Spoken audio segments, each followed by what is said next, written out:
How to allow access to photos on Android. Hello everyone, welcome to this channel. I'm here to help you out today, so without any delay, let's get started. Now, to allow access to photos on Android, there's one of the specific ways, which is you can simply launch the settings application on your device.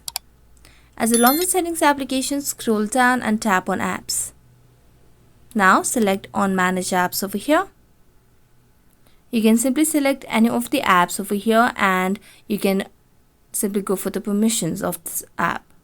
So we're going to wait for a few seconds, and here you can see all the apps.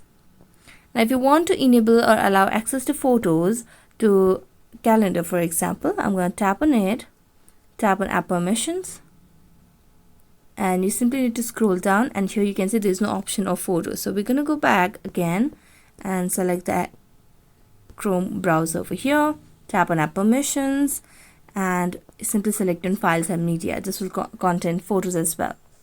So you can just simply tap on it and allow access over here. Now what you can simply do next is go back and tap on the permissions over here under apps. Tap on permissions, and here you can see all the options of files and media. So you can simply tap on it and give access to different applications that you want to give access of photos on Android. So that's it. Thank you so much for watching this video. See you next time.